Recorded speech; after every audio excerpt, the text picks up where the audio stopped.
Hey there, metal and heavy music fans. This is Chris Dahlberg with Metal Trenches, and it's time for another episode of Trench Talk. Today I'm talking to Sarin, a doom and post-metal band based out of Toronto that recently signed to Prosthetic Records. Their latest album is called You Can't Go Back, and it comes out on February 5th. What's cool about this one is it's doom, but run through kind of a 90s alt-rock and kind of mellower and heavy rock bass. I mean, there's elements of Melvins, Lightning Bolt, all kinds of cool stuff here. Got to talk to the whole band, which was a ton of fun, and I hope you enjoy the episode.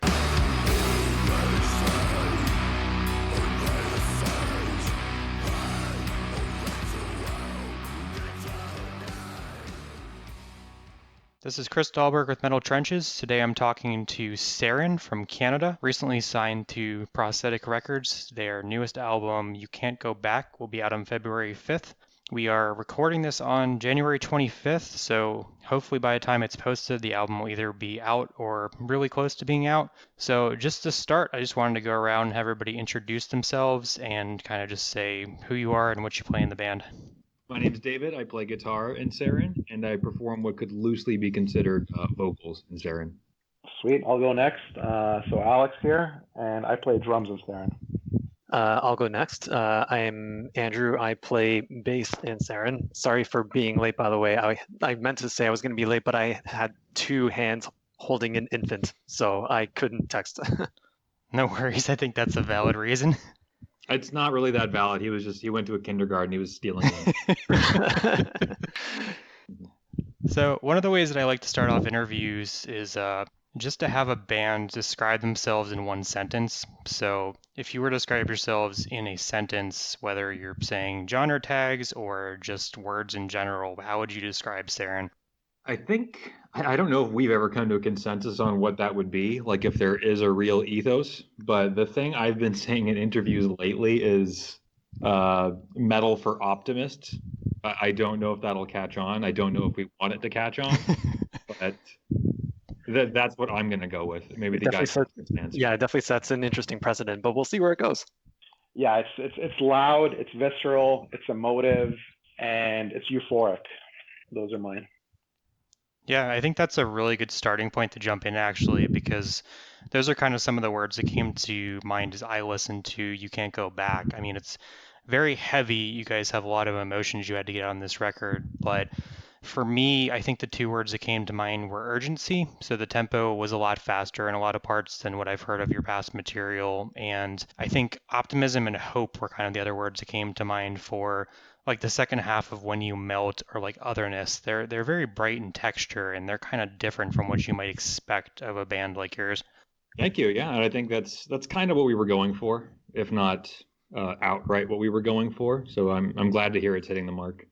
Yeah, it was. I remember when we were writing this record, we were all kind of saying a variation of, let's make the lows lower and let's make the highs higher.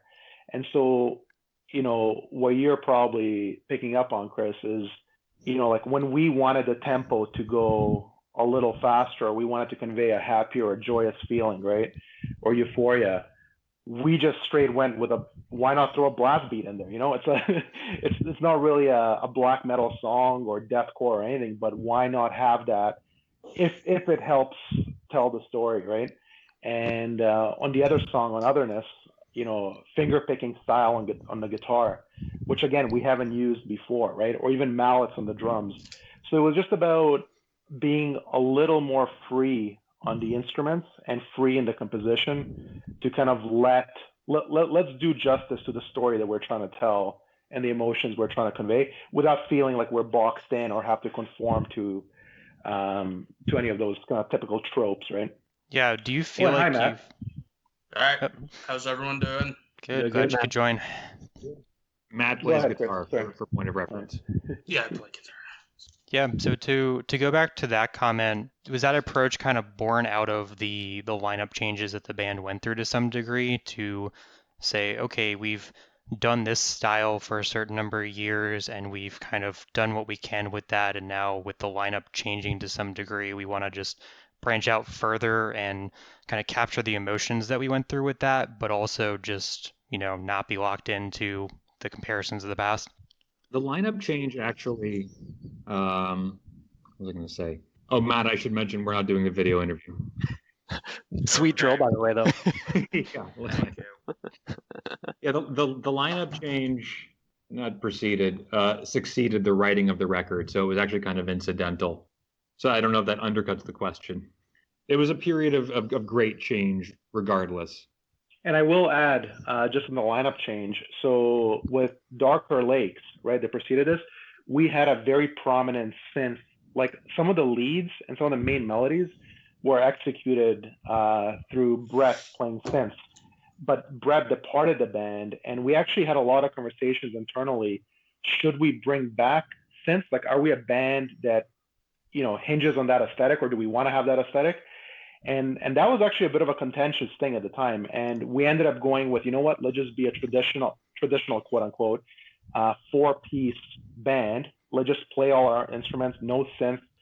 And that I think brought about a renewed energy, and also kind of forced us to compensate for those parts that are no longer there. So I think that's why you hear a bit more effects on the guitars, coupled obviously, I don't want to talk out of turn, but coupled with like Dave's influences at the time from Radiohead, Matt's influences, and drawing upon those to have a slightly sort of richer palette of guitar tones and guitar approaches, both playing in like major keys, different tempos, feedback, all that stuff, to again help tell the story with the tools that we have at our disposal. Yeah, I'll add, and I'll say that actually not even add, but just I'll reinforce that having Brett leave kind of forced us to take a more. We realized that we didn't really want to do the synth thing again. We realized we had to take a more direct approach to songwriting, and yeah, no, we had a lot more space to fill out essentially. So when we were writing a riff, we had to make sure it was memorable in its own right. Not make the assumption when writing it that, well, the synth will be layered on top of this and it'll fill out all those uneven openings.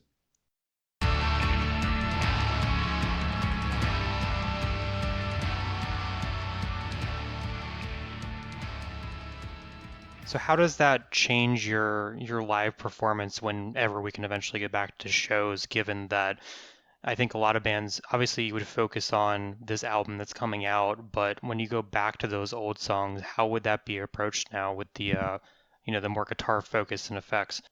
We've kind of agreed more or less that we're probably not going to touch a lot of the material, if any of the material, on our previous record, because our previous record was the only one, as far as I can remember, that had any prominent key presence on it or synth presence on it.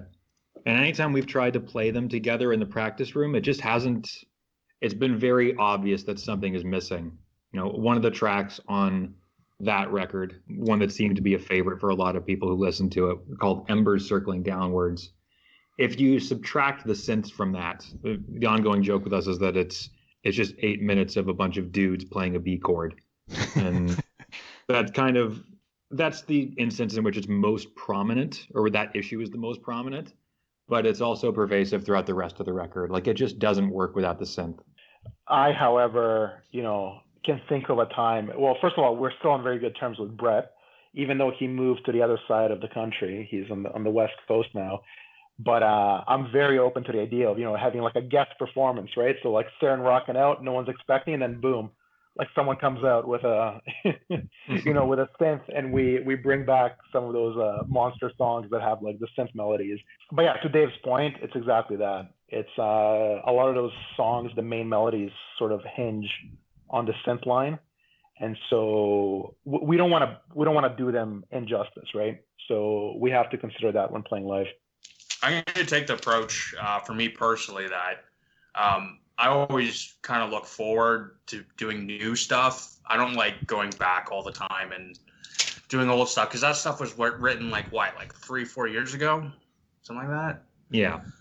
Yeah, it was a long time ago, and doing that again, I mean, there's some songs I still like, but I like, if we were going to play shows again, I like just to keep it what's live to date for us. Yeah, I agree. I don't think there's any. I've never really felt the demand to sort of tailor our set to fan tastes, mostly because the fan base has not been there historically. So I don't foresee any real issue with us not playing. Yeah, I think that's a reasonable approach because I think the funny thing I find having been to so many live shows, over the past 2 decades is how many bands kind of get stuck with songs they don't like anymore. It's like the further you get into your career, people only come for specific songs and they like want to play their new stuff, but nobody wants to hear that.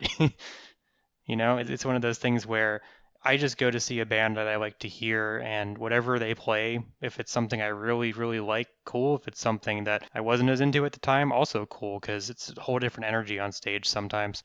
Yeah, I kind of prefer that live experience as well. There are a few bands where I've gone and I've been disappointed on occasion, like, oh, I did kind of want to hear that song, but my live experience generally hinges on just seeing the band that I like. Like I'm not there because I like one or two songs. I'm there because I like, I guess, the ethos that follows that band, the culture that follows that band. Yeah, I would agree with that. I would say even like the energy, because and that's what hopefully I'll get to see you guys live at some point down in Baltimore if ever shows come back. I mean, I feel like we're still a year away from that in the US in some cases, but I can imagine the kind of the live energy on these new songs just being immense, no matter where you're playing. Yeah, when we have played them live quite a bit. In fact, I think we've played the entire record, which is really what it amounts to like 32, 33 minutes. We've played the entire record live before, many times over, I would say. Not many times, maybe like 5 or 6 times. And I don't know, it could just be projection on my part, but I feel like there's more energy coming from us and in turn a greater response from the audience. And I think that's largely due to the, like I said, that more direct songwriting style. It's more likely to grab people who listen to it, and as well as the people playing it. But I'd also like to think that there's, I don't know, some maturing in the songwriting that's happened along the way as well. That's to blame for that. Yeah, I wanted to ask about some additional influences for this record. For me, I know in the past there's been comparisons of Sarin to like ISIS and bands like that, and I'm sure you guys are sick to death of that kind of comparison. But for me, the new record actually had a lot of parts of what I like to call big heavy rock, like Melvin's Big Business came to mind to some degree on some of the faster parts.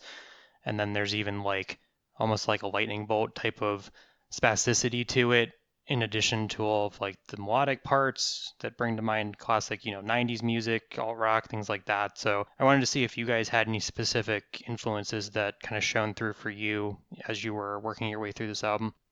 Yeah, I mean, you listed a few of them right there. One of the most prominent ones for me, at least, was Lightning Bolt. I think I've annoyed every single member of the band thoroughly with how much I like Lightning Bolt, which is generally the case anytime I like a new band. Not that Lightning Bolt was new, but they were new to me at the time. And yeah, I don't know that there was anything in particular. I mean, the biggest thing for me, which I keep saying, and again, I'm sure my bandmates love to hear it every time. I was Tell me more. Okay, let's see if anyone can guess who I'm going to mention. Let's just see how that goes. It rhymes with Betty or Dead. Yeah, does it? Yeah, I had kind of reinvigorated my love for Radiohead, especially their 90s material. And I think that shone through. There was something about records like The Bends and OK Computer, and to a certain extent, Kid A, and the brothers and sisters that followed that, where there's just something that, I don't know, like warm and inviting about that sort of stuff that I felt when I was noodling around with what would become the skeletons of the songs. Something very warm and inviting that, yeah, I just knew like if that went through a metal filter, that could be pretty cool. So I think that was I kind of like I like to think of it as like because Radiohead in metal, there's been a couple bands that kind of have tried to do that thing, and one of course comes to mind is Deftones.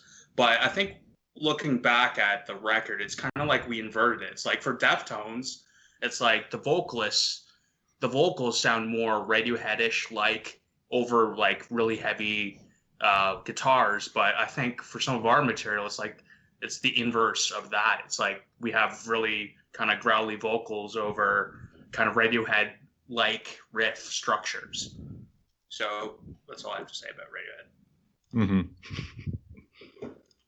And I'm a big fan. Yeah, and there's I'll add something that was interesting actually.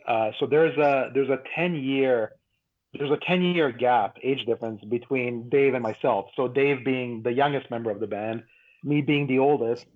And when Dave would present riffs, I couldn't help but smile because these riffs took me back to like exactly this, like the alternative days of the 90s, right? So like I grew up in the 90s. I was a teenager. That's when I was, most moved by the early Radiohead stuff, but also even the Canadian scene here, which we had, Our Lady Peace, I Mother Earth, Billy Talent to a degree. And I'm listening to these riffs and I'm like, wait a sec, this is like very familiar territory, albeit in a much lower tuning and a lot more distortion on it. And I loved it. I'm like, I know exactly what to do here. Like I gotta put myself in that mindset as a drummer. And I was influenced by the groovy guys like Nick Yakashin out of Sumac, which is kind of like the modern day John Bonham. And so for me, it was a very enjoyable experience. It was like familiar territory, but unfamiliar in the metal aesthetic. So it was great. It was kind of like a throwback to high school with a modern millennial at the helm. We're a dad rock band is what we're saying. Yeah. That can mean about 200 different things now. I feel like that's yeah. changed a lot. Andrew is an actual dad, so definition Correct. of dad rock. We could add that to our hashtag list then. Hashtag Yeah. Dad Rock. Yeah. The ever increasing. we already have cats on amps. So we got cats on amps and we got dad rock. Yeah. Yeah, that's super cool to hear that from like a generational thing though. I mean, it definitely brought a lot of 90s to mind for me, and I love that some of that sound's coming back in a different format because obviously there's a nostalgic, but it feels new at the same time, and it feels not only new for you guys, but it kind of, I'd say, scratches an itch for me that I didn't know that I needed necessarily. This kind of like doom meets 90s alt rock. It's done in a different way than I would have expected. Yeah, I think that's the best thing we can kind of hope for. That's really accurate. That's an apt synopsis, I think, Chris.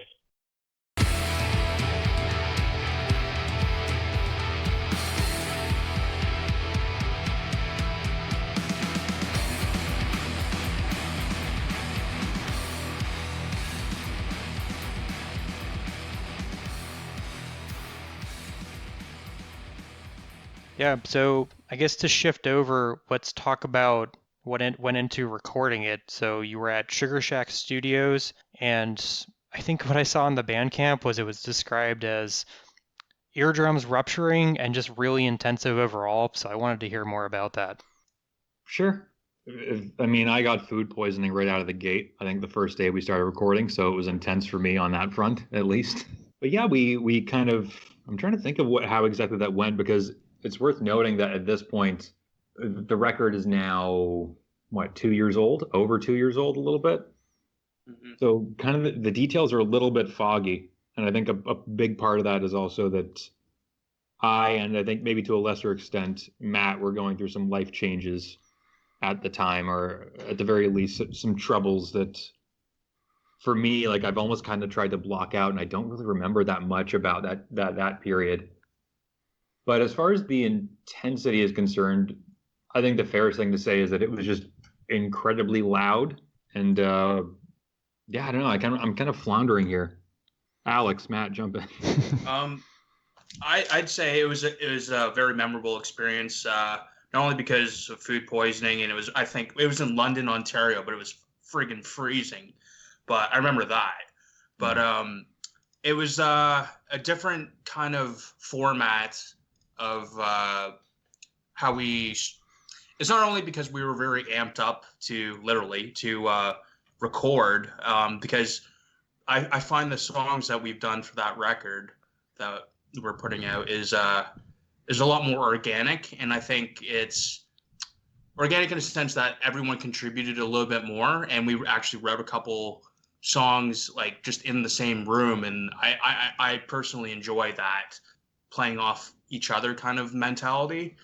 But in terms of the recording process, I liked it because it was a big room. It was very open. It kind of had a very cabin-like feel. And Simon's just a great guy to work with. And he has a ton of amps there, which was very helpful. And it was really loud, and it was a lot of fun. And I think everyone at different points were on the same wavelength for trying to make the best thing possible without it being too perfect, if you know what I mean. Yeah, and I would just add to that, that normally before we would drive to a studio, we would book like 2 days or 3 days, and just drive there, get our 8 hours in, drive back home, drive again the next day. This was the first time that we actually lived at Sugar Shack Studio, because it's about a 2.5 hour drive from Toronto, and so it just made more sense to sleep there. So it was cool because it's like the first night we arrive, I'm picking my drums. I'm kind of like seeing what I like, but by picking those drums, I made room for like a cot, like a bed to be placed there. So it's like somebody slept next to the drums, somebody slept next to the guitars, the amps, and we had a cat there as well, Winston, who was like became our unofficial mascot. And it was just you live, breathe, the environment there. We ate there. There wasn't a whole lot to do in the dead of winter in London, Ontario, which is a smaller town than Toronto. And so it was just, like we were as absorbed as we could be during those 5 days. And I think Simon, to his credit, he really got the best out of us. It's like having a good manager at work. He just knew how to extract the best performances out of us without, ever saying like, hey, you made a mistake, or hey, play this differently. I don't know. I just found it very supportive, and I would record with Simon again in a heartbeat. Yeah, and to add to Alex's point there, I think one thing that I just remembered is it's also, I think, not I think, it was definitely the shortest time span between when the songs were written and when the songs were recorded. I think we actually moved through that process relatively quickly, or more quickly than we ever had before. So there was a sense that we were just kind of, not at all that we were winging it, because we knew what we were all playing, we knew what we weren't playing, but yeah, as you mentioned earlier, Chris, just urgency. There was an urgency there. It sounds like in the interview I listened to for Darker Lakes that when that album came out, the material was already really old at that point as well. And now this one you're saying it goes back a ways as well. Is that kind of just unintentional with what's happened in the band and with the personal life of all of you? Yeah, that's fair to say. In both cases, I think I should take the brunt of the blame, because I like to mix things pretty hard, and in both cases, I would say mixing took maybe upwards of 6 months, and that's regardless of how frequently, in either case, I was able to meet with the engineer or just go back and forth with them. But the mixing process in both cases has taken a very long time. I don't know what to attribute that to, other than we are sticklers for what we deem to be perfection. Yeah, that's all I have to say on that. Yeah, and then the delay, with this one, I think originally we wanted to. It's like we had an idea of when we wanted to release You Can't Go Back, and then, but that was before Prosthetic, right? So that was before we got signed. And then when we got signed, then you have to add, a few months to that process, and then they had their release calendar, and then their release calendar gets obviously extremely affected by the lockdown, COVID. All the other bands that are on tour have to get pulled back, etc. And so when you factor in those things, along with Dave's initial, like he said, like being a stickler for the mixing, because that did take a few months after the initial recording, it's like time just flew. And like we were in the studio recording this record, it was 2018 December, and here we are January 2021, right? And it just like time really flew. And in between that time, we have played a lot of shows, and that's what Dave was saying. We have played these songs. We sort of started teasing them, and then once we realized that the album would take a bit more time to release, then we actually just started playing. We had no qualms about playing all the songs live. But what we're really excited, obviously, is to get back out there and play the songs. And now that we have the records, we can actually fill our merch table. And then we also can't wait to just write more material and be even more immediate with like, when the writing is finished, then go and record it. And then because we have Prosthetic backing us, this is the first time in our band's history that the moment that album gets recorded, they'll be right behind us, right? So our second album with Prosthetic, they'll be right behind us to release it on all the platforms, channels, and get the vinyl out there. So I think having that support is incredible. Mm-hmm.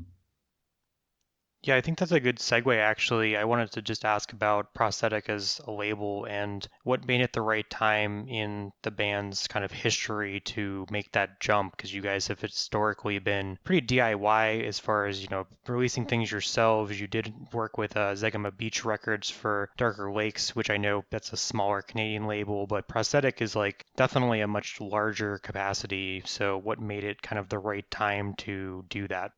It was frankly just presented to us as an option. So I was talking to Dave, who runs Zegema Beach, Dave Norman, I'll say for confusion's sake. And the initial plan was just to release this new record through Zegema. But he just sent me a message saying, "Hey, I know Steve at Prosthetic. He's the A&R guy. Have a good working relationship with him. Why don't you try sending your masters his way?"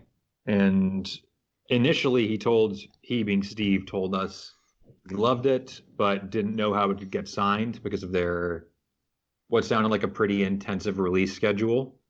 Not just that, but he said they kind of tend to compete with themselves with how many Doom bands they have on the label. And it seemed like that was kind of dead in the water at first, but a couple weeks later, he got back to me saying, everyone loves it. We're, psyched to work with you. We want to sign you. So that's kind of how that came about. Yeah, that's that's pretty cool. I mean, they're a label that I've worked with since I want to say 2006, so it's been really cool to watch their roster kind of grow and embrace different genres of metal, different genres of rock, and I think you guys fit in really well with kind of the current, Prosthetic roster. Yeah, and we're pretty excited about that roster as well. Seems like every week I'm checking their Instagram page or their Facebook page, and there's a new band that I did not expect to love, and I love them. Like I'm crazy about Undeath right now. Yeah, I don't have much else to say about that. They do good music. All right, so Yeah, it was kind of wild. It was wild to see the name Prosthetic come across. So, a lot of my favorite bands started on there, and we were talking about Chris before the other guys joined, right? Animals as Leaders. The first record was through Prosthetic. So just like having that sort of pedigree and then being able to have their logo on the stuff that we do. And really like when the rubber meets the road, right? That's when it really comes together. Like when the vinyls arrive on time, when the test pressings sound amazing, when the artwork looks incredible, when they take our calls, they respond to our emails right away, they host Zoom meetings for us, and it just, again, like the support has been incredible. So yeah, overall, very happy campers there. Yeah, it's been amazing to not have to do a lot of things ourselves. Like we're still having to do a lot more than we ever have, simply, by virtue of it being a larger release this time around. But it's definitely a boost to have them taking care of a lot of content assets for us, a lot of the marketing, the distribution. Just it's a huge weight off of our plates, if I might mix two metaphors. I feel like it probably just lets you focus on the music more too, right? Like your main job is to gel as a band and write the best material that you're happy with, and then they kind of step in for a lot of the other aspects that you were doing yourself before. Mm-hmm. And I think we're anxious to see how that plays out. Obviously, at the moment, writing isn't impossible, but the degree to which we're able to write as a cohesive unit has been severely kneecapped. But I would say that once the world is back in order, assuming that time can come, that'll be something that we really look forward to.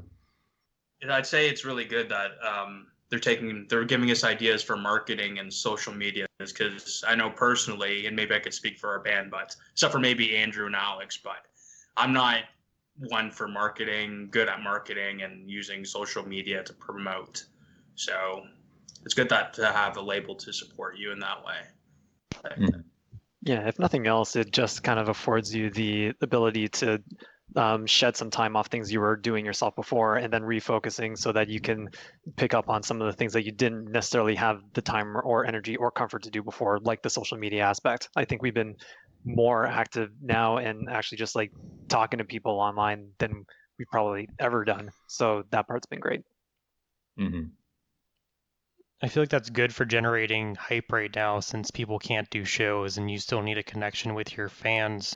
With the lockdowns, have you guys been able to really practice that much in 2020 and beginning of 21? It sounds like no right now. We have been able to make our way into our practice space. It kind of ebbs and flows depending on the state of the cases in Ontario. We would practice or we wouldn't practice. Right now, we're in a state of absolutely no practicing because the cases are looking pretty rancid. Uh, yeah, it's Andrew has. I don't want to speak for Andrew, but Andrew hasn't always been able to join us because he's got a lot on his plate right now. Andrew, do you want to speak to that?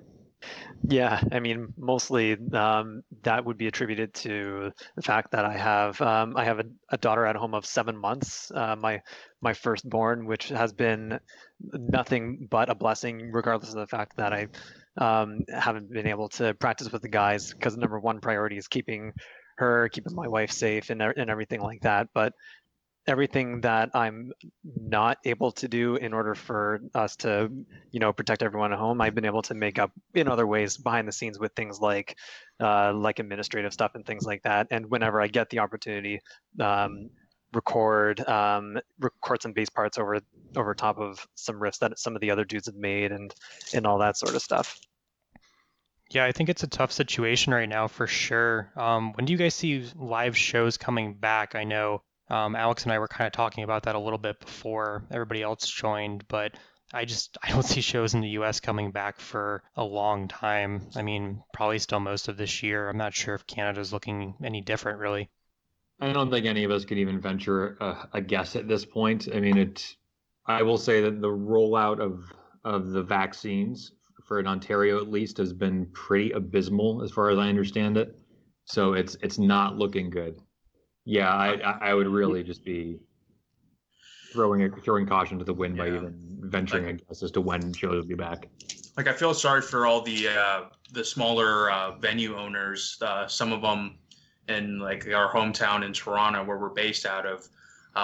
Some of them have gone down or flipped over, and I hope personally maybe someone can organize something in the summer outside, something, get creative that way. I mean, even if it's just one show this year, I'd be a happy camper.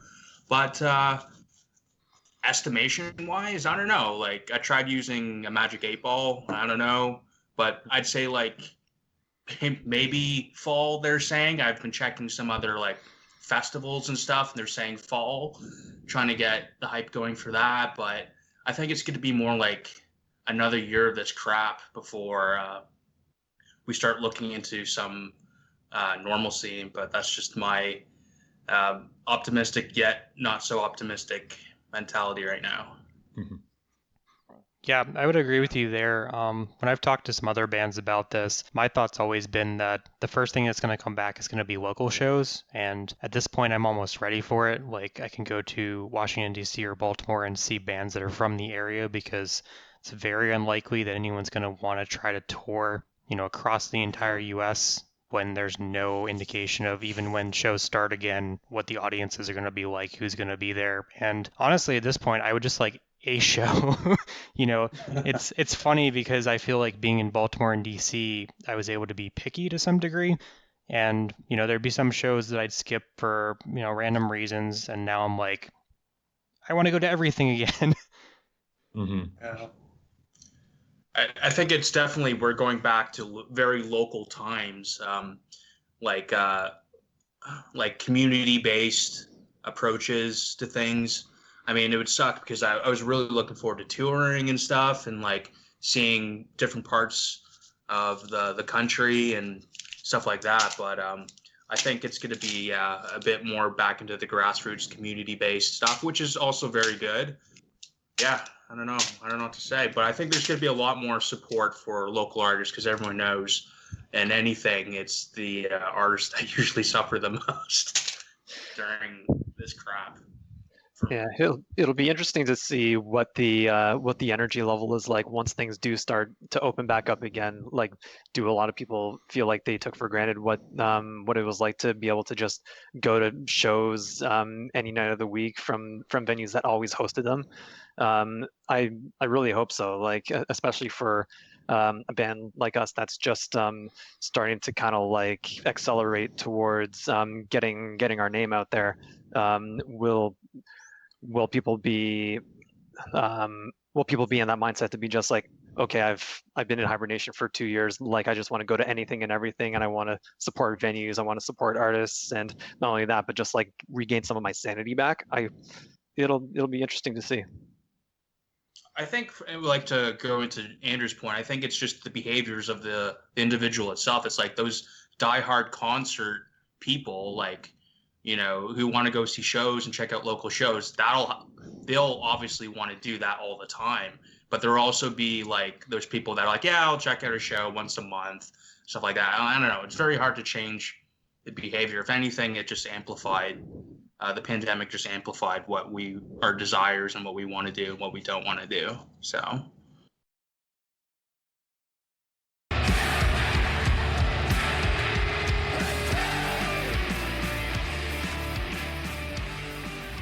Yeah, it was funny to me because even though the album title is completely unrelated, You Can't Go Back almost seems appropriate for the entire COVID year we had in 2020 and what some of our future is for entertainment and just things in general. Yeah, it was very fortunate and perhaps looking a little tasteless on our part. But yeah, it's very in line with our current circumstances, I think. Yeah, like, and just to jump in with Dave, it's like, I think if you were to look at maybe more of the concept of grief and just look at it at that, it's Dave and, maybe some other guys at the time of writing that record was, going through some shit and going through their own personal grief. And maybe it was maybe a blessing in disguise that, with an album title, You Can't Go Back and stuff, and maybe some of the themes, it is applicable. Yeah, I'd agree to maybe COVID and stuff like that. So hopefully it gets stick. I don't know. We'll see. We'll happily squeeze every possible marketing dollar out of it. No shame on our end to be opportunistic, right, guys? Would you say that the album artwork really fits into the idea of grief and kind of coming out the other side? It's very striking, and kind of the way the almost more abstract look of it is, it really grabbed me kind of when the promo first came through and I saw it. It's one of the things that made me want to click into it. Yeah, I mean, I never really thought much about how it pertains to the lyrical themes. I've always thought of it in terms of, like, it seems to fit the bill sonically. I think that's what kind of drew me to it personally. Like, the colors are very, at least the way it's painted is very playful, almost joyous, like kind of reveling in this childish, I'm just mixing words. This is word soup right now. But very fun looking, but at the same time, there's something kind of deep and maybe a little bit fucked up about it, like a little bit on the tortured side. So yeah, I don't know. I'd agree. Yeah. It's like, to me, when I look at those types of style of paintings and stuff, and maybe reflecting on the record itself and its themes, it's kind of like, an emotional soup, maybe, like very vibrant and mixy, and there's some red is a very, like, colors evoke emotions and stuff. So I don't know. Yeah, it's pretty, I'd say it's pretty eclectic or pretty unique. Mm-hmm. And it's also like, those Rorschach ink blots, right? Where everybody sees something different. Like, it's abstract enough that you can kind of try to connect it to your own experience, right? But I think when we all looked at it, we were like, oh yeah, that's the one. And we just those themes of like kind of swirling and red and the vibrancy and how, I don't know, present and alive it is. I think something like that, to Dave's point, spoke to us on a sonic level. It's definitely much brighter than I would associate for a metal record. I'm so used to kind of the horror, the dark and the grays and a lot of that stuff, and I think that really stands out significantly. Yeah, I think It's that's like when Death Heaven went with the pink cover, right? It's kind Exactly. of like yeah, yeah, yeah. I think for sure. we thought of Death Heaven at a couple of points. We're like, it was kind of cool. Like I don't know what everyone's feelings are about Sunbather, but I know I was pretty excited when that came out, and I don't know, it wasn't the intention at the time, but now that I look at it, I kind of get similar vibes. Not necessarily to the extent of Hot Pink, but yeah, I get a similar feeling. I don't know. Yeah, so Dave, I wanted to ask you, you actually mentioned this in your introduction. You said I kind of do vocals, and one thing that stood out to me is that you're very focused on instrumentation for a lot of the album. I mean, you do have obviously the single that Prosthetic put out introduces people to the band with the growls and kind of the vocals themselves, but where do you see vocals really fitting in with Sarin's music since you use them somewhat sparingly? I just kind of like them as both a rhythmic and textural accent, I guess. Like you kind of know, or at least I kind of feel like I know where in a song vocals could go and what sections would benefit from a little vocal lift. But I genuinely don't. Yeah, I don't really give much thought to it. It's kind of I just feel like I know inherently where vocals should go and where they shouldn't go. I don't know if I answered your question right there. When I listen to it, and I've always felt that vocals should be this way. I just feel like it's an instrument just like anything else, and if it adds an appropriate layer of texture to the music, then great, use it. But um, to have this like misconceived notion that it has to be put into a song in a structured way to be able to achieve the verse chorus bridge or instrumental chorus whatever to end the song, like you're really limiting the possibilities of what the music or the songs can be. And like in the case of When You Melt, where they only appear at the end, it's like, yeah, it works to have no vocals for most of the song, but then when it really just like gets super intense at the end and like you're really down in the dirt and then you just have this screaming coming out, it's just like that was the perfect way to use it. And i think I think the way that we think about it is really cool. Yeah, I look at it as like I don't know, maybe the band equivalent of like a wah pedal. Like there's a time and place to use it. Although frankly, I would say a wah pedal can be used maybe once every 3 records. I'm not the best person to ask. I think that's actually the perfect answer, and kind of like you guys said, that's actually how I approach a lot of my music reviews. I've always seen vocals as another instrument. Like, I don't really hear lyrics in the same way that people do, and especially for metal, since it's all distorted, I tend to approach vocals as what do they make me feel? What's the emotion in them? If they're spaced out like yours are, I feel like it adds more intensity when they appear because you're almost not expecting them in some of the sections, and it really makes a big difference. Yeah, I'd agree. I'm also not at all concerned, maybe even to a fault, with lyrical content when we're writing. Like most vocals are written well before lyrics are applied. Lyrics are generally applied after the fact. And in the case of this record, especially, I wrote maybe half of the lyrics in the studio prior to recording, maybe just a couple days before, already having laid out in my head, okay, in this section, vocals are going to go here and they're going to get higher here and they're going to go low and growly here. And then after the fact, for the songs that had vocals but no lyrics, I just kind of wrote to the sounds I was hearing well after the songs had been written. Like Reckoner is a good case study for that. I didn't write any of the lyrics for Reckoner, or almost no lyrics for Reckoner, before it was recorded, and just kind of figured out after the fact what this should be saying. I think that's a great approach personally, because I think kind of tying it in with the rhythmic style of the rest of the band, because sometimes complaints that I have with metal vocals is it almost sounds like they just wrote something completely different over top. Like the screams just sound like they're their own thing, or they don't always match up with what the rest of the band is doing. And when time's taken to really merge those two together and it feels like one cohesive entity, it really makes an album stand out a lot more for me. Yeah, I love that train of thought. I tend to think the same way. Like and in metal a lot of times, and I don't want to be too negative here, but I will say I noticed kind of the same thing you noticed, where it seems like a vocalist has maybe written something independent of the music, and they just kind of want to read their essay to you, Yeah, which can be exactly. annoying sometimes, but a lot of the time it's not. So yeah, I think we try to be. It's either very lazy or very smart about how we write lyrics and how we apply them. Cool. Well, thanks, guys. This has been a lot of fun. I just wanted to see if there's anything else you wanted to talk about and what kind of your hopes for 2021 are as the record comes out and beyond.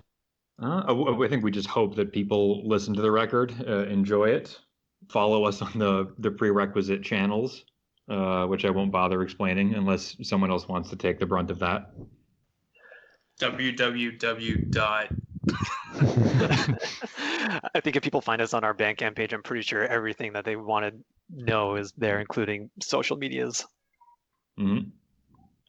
Yeah, and like what's been so exciting, even with this, with the first single coming out and kind of building up to the release, is just having a lot more eyes on us, right? Having a lot more ears, and the reach just being. I mean, the reach wasn't. We didn't have much of a reach being a local band from Toronto, but now with Prosthetic, it's a lot more. It's exponential, right? And so I haven't checked, but the Reckoner video is, I think, close to 4,000 views or like around there, and something like that is so exciting for me because I'd really like to hear what the songs mean to people, what they take away from them, because I think a lot of the beauty is in the sort of unique perspectives that everybody has, to a riff, to a groove, to a lyric, to a song, to a whole record, to the visuals. And I don't know, it's like people will blow you away. I've even showed some of my stuff to my coworkers, and some of the things they've said was just like, "Oh, really? That's what you got from that? That's freaking awesome." So that to me is exciting. It's just that reach, and have us build kind of a little bit of a community around it. Yeah, I think what we're saying is like, comment, and subscribe. I try not to read all the And hit that bell comments. button. Yeah, that's it for me. I don't know, Matt, Andrew, if you had any kind of final thoughts. No, for me, I'm definitely stoked to have more people check us out and listen to our music. I think for me, I think the journey is all about just getting as many people to hear and relate to the music as possible. Like we all love being in the writing in the studio, like writing our music and stuff. And ultimately, we rewrite music that really resonates with us. But I think above all, just having everybody else hear what we're able to produce is the most exciting thing. All I can say is, yeah, be nice, wash your hands, don't be a dick, etc., etc. Hopefully, yeah, we can get through this pandemic and things. Wear a damn mask. And we start playing shows. We all wear masks. Like Slipknot was way ahead of its time. Now that I think about it, you incorporate masks into your online persona, or sorry, your onstage persona, and you're good. Yeah, they'll come back in style. Exactly. Cool. Well, thank you so much, guys. It was great to talk and really get to learn more about what went into the music, and just I hope the best for you guys, and can't wait to listen to the album again. Well, thank you so much. Thank you for putting this together, Chris. And for your support. Thanks, man. Thanks so much, man. This is awesome. Yeah, absolutely. Yeah. Have a nice day.